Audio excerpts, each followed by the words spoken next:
which is now. Hello. Hi. I'm Reuben Kaye and I'm here. I made it. That's it. Aren't we lucky to have you? Oh, I'm lucky to be here. Do you like Adelaide? I love it. And I think every performer knows how lucky they are to be able to be working right now. Oh, absolutely. That- I'm so glad I'm doing this show. I was doing my show from home. I was doing Zooms. I was Zooming musicians and crazy. It's not the same. No, you need people contact. We need to look at each other. Absolutely. Feel the vibes. It's the same for performers and audiences and musicians to be in the same room. Oh, No? 100%. I'm just going to get rid of that because we don't want that chewy. I don't want to choke on there and die. Alright, let me just move that over a bit. Oh yeah, gotta get you in. There we go. Alright, so let's jump on.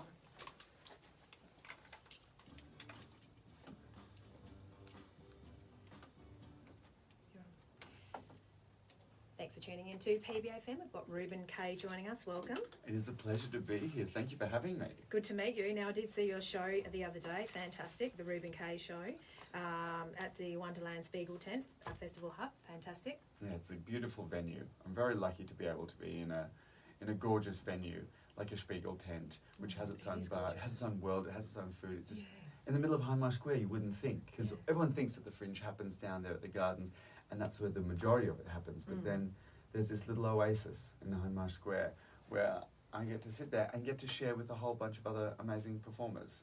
Yeah. There's the boys from Elixir who are doing their circus show. That show sells out all the time. Little Mermaid show for the kids in the daytime. And then there's me. What happens at after 8:30, hey? Pretty Correct. exciting. That's it. Get a couple of drinks in and come on down. That's it. So winner of Best Cabaret in the first week. Well done. Thank you. Yes, I did see you sort of say the other day, I came on Wednesday night last week and you said, let me just come and talk to you all and sing a song in the audience so that I can potentially be up for an award for Cabaret. Yeah. I like that. That's right, isn't it? Yeah. Well, I'm a firm believer that, reviews and awards, they don't really matter when you're talking about creating something. Yeah. The only time they really matter is when they're attributed directly to me. Yeah. And when they're awarded to me. Exactly. That's when it matters. Exactly. Oh, it always feels good. Look, I've never really been into the award thing either. You know, like there's lots of radio awards and I never sort of dive in, and my husband says, why don't you do it? You know, you just got to be in it. You've got to get your name out there. But there is something in it. There is something in it. There's something about any kind of adulation. There's something about any kind of credit. You know, because especially in the creative arts, there's a very fine line between credit and blame. And sometimes that line is an award. Yeah, Do you know what I mean? absolutely, absolutely. So I'm just curious, I like to get to know guests a little bit about yourself. Like, how did you get into the arts, music, dance, performing? Did it start young? Was it in you from young? It was in me from the womb. Yeah. I mean, my first gig was in my mother's uterus. The lighting was terrible, but the entrance was fantastic. I was always a young performer, even as a child. But my mother was an ex-ballet dancer turned filmmaker. Really? And my father was a painter and a sculptor. My grandparents were performers. My maternal grandmother, my mum's mother, was a state-sanctioned fashion designer for East Germany. There's a lot of greys in that colour palette for her. But she moved over to Australia and became a couturier in Collins Street in Melbourne. It was always an artistic family. My brother was an opera singer. Yeah. Where were you born? I was born here in Melbourne. You're born here, but your nationality German?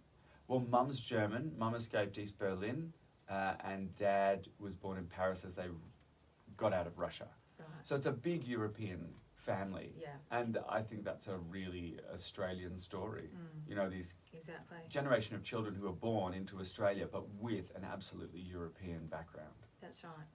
And Australia's fantastic, isn't it? It's a melting pot of so many cultures and nationalities. I mean, it's like that all around the world, but especially Australia. Oh, especially a young country. Young country only has, after colonisation, immigration. Yeah.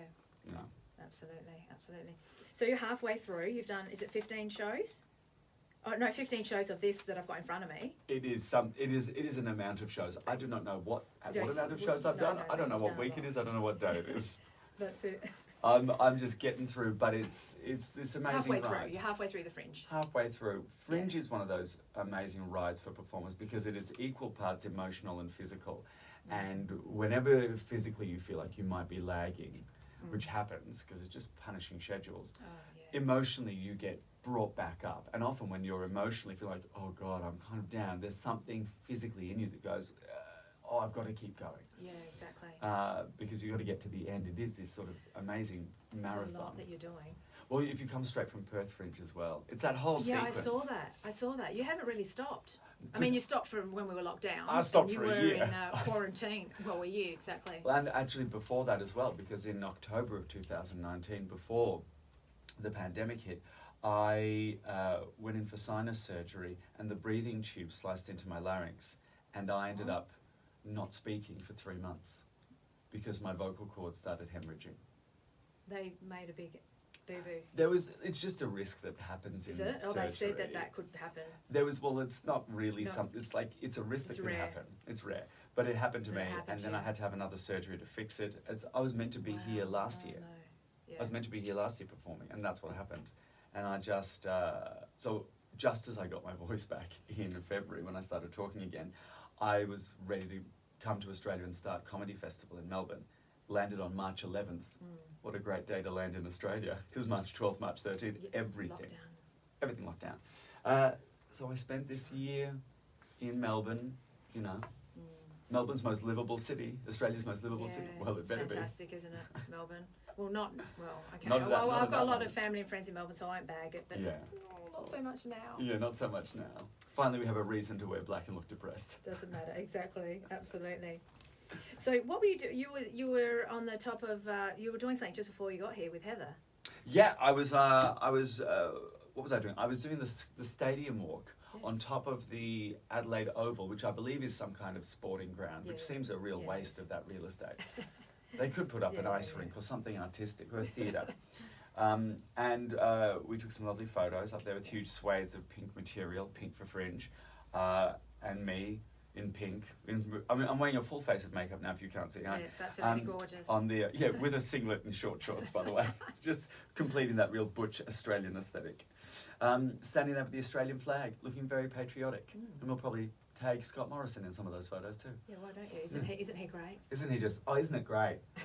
What a unset bowl of custard with 4 rows of teeth we have as a Prime Minister. Yeah, there's a bit of politics in your show, isn't there? Why? Always is in sort of this sort of thing. I think. But you do it good. Oh, thank you. That's what I like to hear. I always thought that, because people sort of have this sort of louche idea of cabaret as something a bit loungy and a bit sort of maybe soft. But in my mind, cabaret was punk because it was social commentary, it was reactionary, it was... there was no specific genre. It just blended everything, and it was immediate. It had to stay contemporary, So exactly. I felt like if I'm going to make a show, if I want to be in cabaret, I know what style I want, and I know what type I want, and I want it to be as true to what I feel cabaret is, and as true to what I feel as a human being. Because I think if you speak in the specifics that affect you, they are universal. Everyone will, and you see that in the audiences. 100%. And there's a lot of nuances in this show. It's a sort of takes you on a bit of an emotional journey and a ride. I was sort of looking around at everyone, and look, there were a few tears at certain points, or lots of laughs. I did get a bit teary at certain points, and then you lift us up with some razzle dazzle again. So that's what we love about it. I really like the way you do that. Oh, it's as much for me as it is the audience, because I can't sit in anything for too long. Yeah. I was a scatty ADHD kid. And even now my focus is shot to hell. So trying to sit in an emotional moment for too long, I feel either becomes too indulgent, you have to break it, you have to and it becomes more exciting for the audience to never know what's coming next, but know that they're in safe hands. Yeah. Exactly. And you're right when you say we can't sit in it too long. We notice that in movies too, when you watch movie or theatre, when there's a really heavy scene and then it changes and the music is uplifted, but that's life, isn't it? We're going to go through all those things. Yeah, life keeps on moving, so why can't the show? That's right. A few things I came across: outrageous, brilliant, scandalous, glam Adelaide. This was from a couple of years back. A fierce, violent, erotic cabaret star. That was Culture by Night. So a lot of people have some really interesting things to say, and your show this year is absolutely fantastic. And you've got another show as well. I do. So I'm glutton for punishment, me. Why do one good thing when you can do 2 great things? I'm doing my solo show with my band at Hindmarsh Square. That's Wednesday to Sunday, 8:30 p.m. And then every Thursday, Friday, Saturday in Gluttony, we take over the Octagon at 11:45/midnight. and we put on a punk, rebellious, political protest night, variety night, with the acts that I love in the Fringe, and my band, and we called it the K-Hole. Yes. So if you don't know what that is, just Google it, but don't press image search, listeners.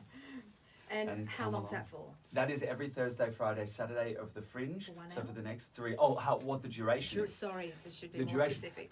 yeah, it's an hour. Yeah, it's an hour. 1 hour. Easily digestible, which is what I like to think of myself as. So come along. Yeah. It's dark, but it's funny, and it's raucous, and it's a big party. So the other show that we were at, that was a little bit more than an hour, wasn't it? Was it an hour and a half?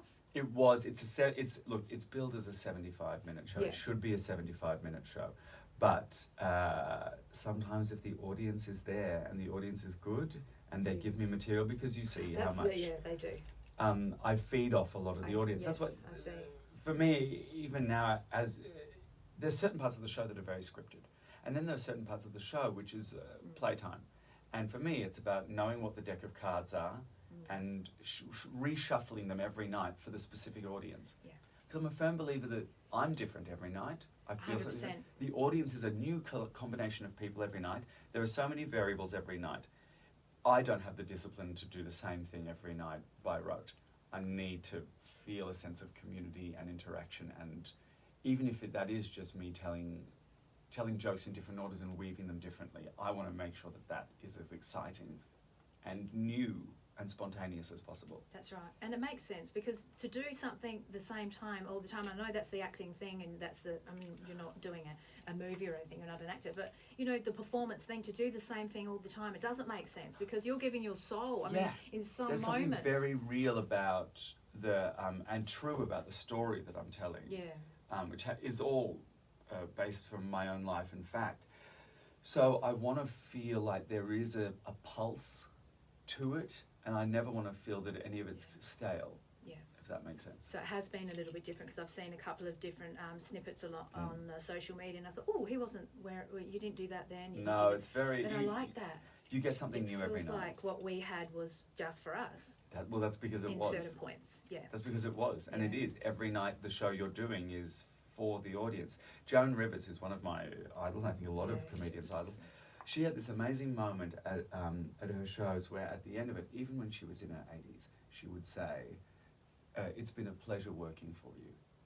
And that for me is, for me, when an audience comes in, there's a level of respect an audience has to show a performer, because they have to let the performer do their work, but every performer should remember that they are there working for the audience.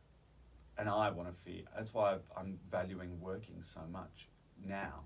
And I'm not stopping, because I've spent so much time feeling useless. I get to be in front of an audience, work for people, and make something new and special that maybe pushes their boundaries a little bit, but always does so with a handout to help, and always does so with a sense of spontaneity. And people like that too, that pushing the boundaries, the things that we sometimes don't want to talk about. That's why we go to theatre and productions, to bring that side out in us all. Because it's in us all, isn't it? All that fancy, creative, gorgeous stuff. Fantastic. Anything else you'd like to share before we say goodbye? No, this has been an absolute pleasure. Thank you for having me. Thank you for travelling so far. I know Salisbury is a bit of a hike, but thank you, because I know you're busy, and this is your only 2 days off, so... I get to see another part of Adelaide. It's a beautiful thing. Thank you. Thank you so much. My pleasure. Cheers. Awesome. Perfect. Thank you. My pleasure. Awesome. So if you want to say goodbye here... Oh, yeah. Hello. Goodbye, everybody. God, I haven't even done my hair. Well, I hope you enjoyed it. Come down Wednesday to Sunday at the Hindmarsh Spiegel Tent, the Wonderland Spiegel Tent in Hindmarsh Square, or Thursday, Friday, Saturday, 11:45 in Gluttony for the K-Hole. Thank you very much. Wonderful. Thank you. What a pleasure. And so if you can just sign out as well. Yep. And you filled in that form. Did you fill in the form already? Yeah. Yeah. Awesome. Cheers. Heaven. Thank you so much. No worries. Bye. 893.